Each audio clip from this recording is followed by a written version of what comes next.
Voor hen een brief.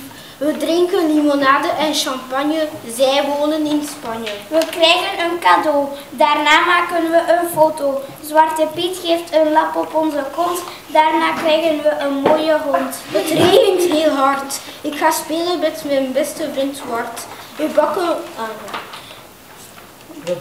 bakken voor Sint en Piet lekkere friet. Wij openen de pakjes en daarna krijgen we veel goedgezind.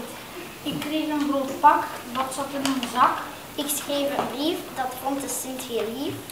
Ik kreeg van Sint en Piet marsepein, dat vond ik heel erg fijn. Piet pakt zijn zak, de klas kreeg een groot pak. In het pak zat een bal, maar ook een hele mooie beeld van een stal. Het paard stond buiten, je ziet hem achter de ruiten.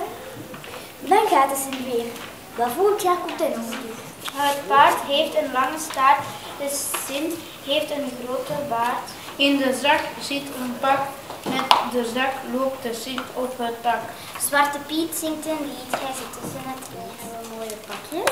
De pieten dragen de zakjes en we krijgen leuke pakjes. Ik zet een beetje Piet, dan is Piet heel vriend. Sint rijdt op zijn paard, hij heeft een lange baard.